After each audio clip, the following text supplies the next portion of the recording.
as you can imagine, it's kind of been a whirlwind of chaos since even the race. So yeah, but it's actually starting to slow down about right now. Absolutely.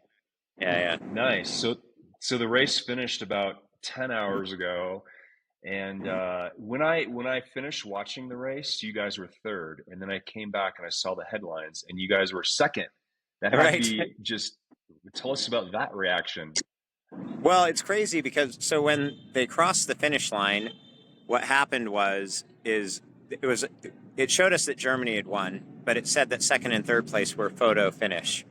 And I know on the American broadcast at the time, it said that it was, yeah, I think it showed, because even in the photo finish, it showed England in front of us and everything. And so, we sat there for maybe a minute and a half. I think in the meantime, they'd cut the American broadcast, of course, and everything. And so, but in the Yeah. meantime, we were just waiting for the photo finish. And I'm not sure if you saw the photo, but we Taylor ended up out leaning, I guess you could say, Beth Potter by 0.005, so 5 thousandths of a second, which is exactly what the 100 meter was won in, the night before in the 100 meter, which is absolutely crazy. So, I mean, for a mixed Yeah. relay, I mean, that was an incredibly exciting finish. And I mean, even first place was like right there. It was really tight. But I mean, I can't think of a mixed relay really in history, and let alone the Olympics. I mean, there's only been two, but to come down to like Two. such a tight finish, yeah, it was really amazing. So on paper, did you think it would be tight before the race? No, honestly, I didn't think that the finish would be that tight. Like we had an idea of who would be in the mix, of course, but the fact that it would be basically a sprint finish between three teams was not a projected outcome. So I think it was interesting. And in fact, talking to Taylor Knibb, like immediately after the race, she was like, I've never been in a sprint finish. I had no idea how to prepare for a Oh sprint my finish. gosh. She said, with 500 meters to go, I was telling myself, well, you better learn how to sprint finish about right now. And which is true, because I mean, once again, in triathlon, it's pretty rare. The interesting thing to me about it is, like, Beth Potter, who I would say is probably the most accustomed to like such a finish like that, was actually ended up at the short end of the stick for it. So, which is kind of interesting. So, and Nib, who's probably the Yeah. least accustomed, to that, actually did a nice job nipping her at the line. So then why it was Nib last? Why did you guys select her to go a final leg?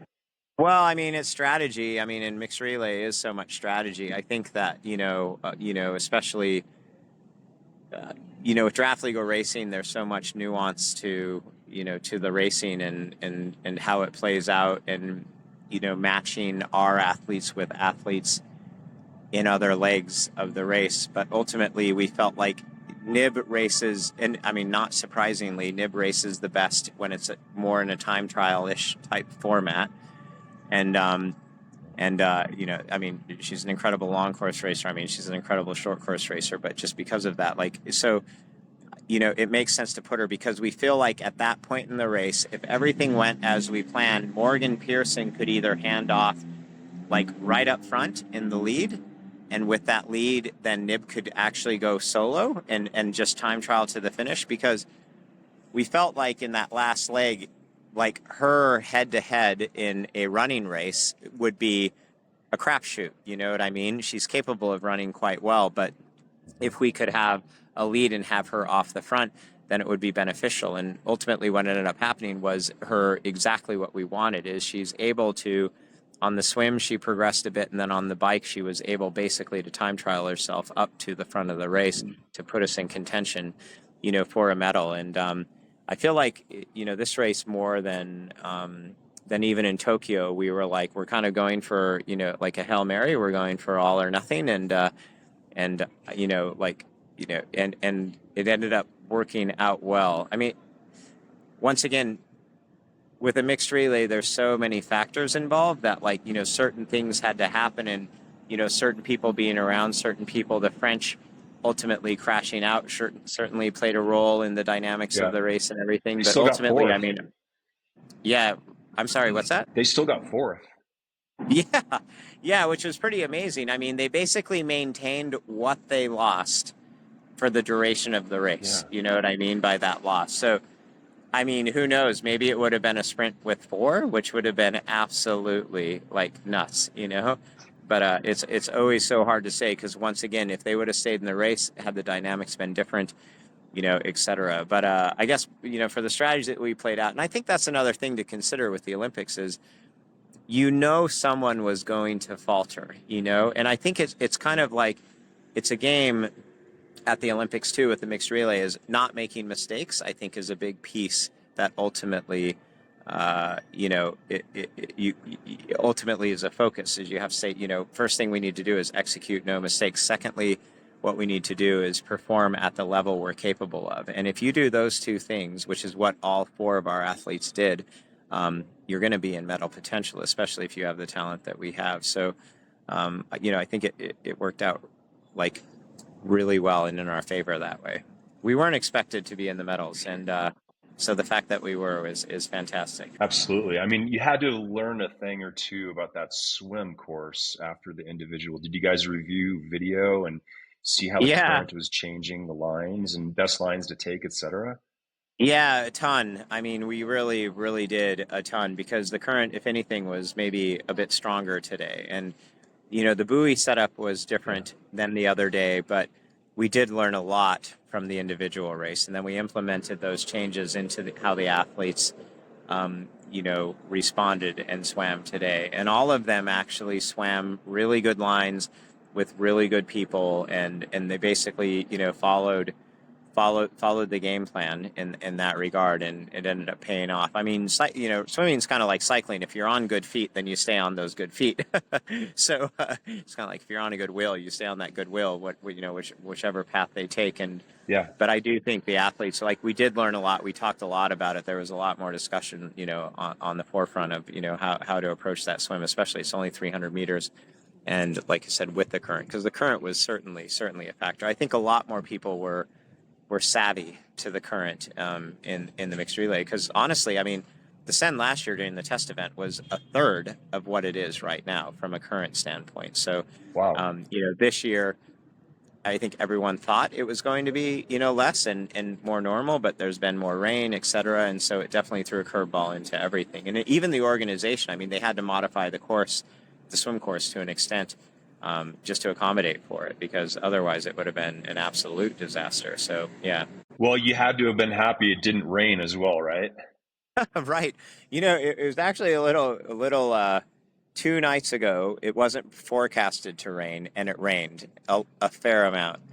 And so we were pretty concerned because we've been obviously tracking, both flow levels, but also bacterial levels for the last whatever. Oh, I'm outside of a church, sorry, and I'm in Europe, so Hey, it's it's yeah, French. That's exactly. pure It's very, French. very, very French, very French.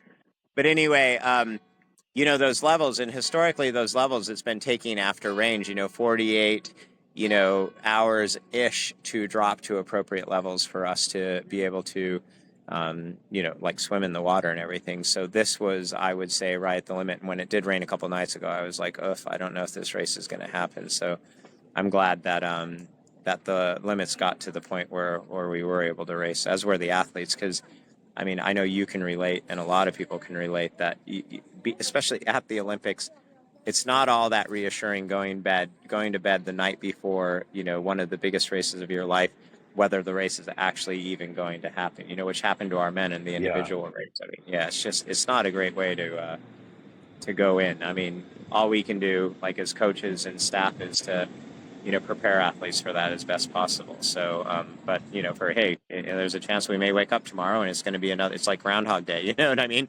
Another pre-race Yeah. day, getting ready for the race day. So, yeah, Well, speaking about the mental side of things, certainly the individual did not go great. Obviously, Nib crashed in the individual time trial, not the triathlon, but also, yeah, within the time trial. Did yeah, those crashes hurt her at all? And how did the team bounce back from the individual? yeah. I do. I feel like so. Nib. There were two things going on. Physically, she did have road rash, and I think you can't discount. Like biomechanically, she was great, and that was great to see. The day after the time trial, she was running fine, she was swimming fine, she was cycling fine. She wasn't having like any impediments or anything like that. However, she did have road rash, and that takes energy. So like I think a lot of us were just concerned about, how much that healing process was taking out of her, like ultimately final preparation for the triathlon. Plus, there's the mental component of crashing and Yeah. going into the race and what that can do to confidence. And I think that, by race day, she was still suffering a little bit from both of those things. And so it did impede her race. She didn't have, the best race at all. Her swim was off almost instantly. And I think she was a little bit flat on that day. And that could be because of a lot of those reasons. And, the men, the same thing. We just didn't have like the best day. Like, Morgan wasn't at his best, particularly, in the swim. And I think, there's so many factors involved. Once again, draft legal racing, like it's just the dynamics of the race were not in his favor at all. So I can tell you that afternoon and the day after were very, very difficult because everyone was pretty down. I think everyone understood, that they performed relatively poorly, especially our medal capable athletes. And the goal between basically that moment and the mixed relay was to get everyone, get the confidence back, get the camaraderie back, get basic, the energy back. And on Knibb's part, for example, she just healed more, it physically healed more, Yeah. but I think mentally too. And I can tell you that her and Morgan both definitely had chips on their shoulder after the individual race, and it was a key point of motivation for both of them. So they were, I would say, interestingly, by yesterday it was about when it was all starting to sink and all starting to come together again. And then when we got on the transport to the venue today, the team was like at full strength again. But it took basically from the end of the individual race to basically this morning to get everyone to that space. And like once we got to that space this morning, like I was like, okay, don't jinx this, but it seems like everyone's back. You know what I mean? Back to 100% confidence, 100% mentally, 100% physically, and then you just hope for the best. Yeah, just in time. That's awesome. And I No, think exactly. we also owe Taylor a big thank you because she basically won 2 medals and she gave up her road race spot, and Kristen Faulkner won the road race in her Man, place. So yeah, that was amazing story. So it humble. it was absolutely amazing, and we were all watching it, of course, yesterday, watching the women's road Yeah, race, yeah, and as it was playing out, and that's what we kept on saying. That's Knibb's, spot that she gave up. It's so much that she made. So, like, she took advantage of getting that opportunity and just drilled it. yeah. Tactically, it was brilliant. Obviously, from a performance standpoint, it was brilliant. So you're right. It ultimately ended up in 2 additional medals for the U.S., which is really fantastic. Well, that's awesome. Big congratulations. You guys are getting closer every Olympics. I've only had the mixed relay in 2 Olympics, and you've gotten second in both, but actually you've cut the time in half, or maybe in 99%, you've cut the time to gold. And so next time will be the gold. Exactly. That's the goal, and that's what we're always thinking ahead. And it's crazy, and it's just the way that my mind thinks. But my mind's already like on LA. I had about an hour respite from from Paris, and now I'm like, okay, now what do we need to do to get to LA? And it's funny. Some people would say take a break, but I think all of this stuff is so fresh in your head right now that, like, for me, I actually want to put my foot on the gas for a while my mind's fresh with what we need to do, what we need to accomplish between now and then. Absolutely. Yeah, get on it. That's awesome. Hey, well, enjoy tonight. Go to the discos. Don't go to sleep, and just catch your flight in the morning, and you're good to go. All I right. have to be at the airport at 6:30 Congratulations. a.m. and that's what I was just talking with Scott Schitzman, our general manager, and he's on the same shuttle as me to the airport, and he was like, "Let's just stay up tonight," and I was like, "Okay." So yeah, Yep. That's how you do it. That's how the pros do it. Awesome. Thanks, exactly. Ryan. Big congratulations. Thanks again. Yeah, no, thanks, Dirk. Thanks for having me on.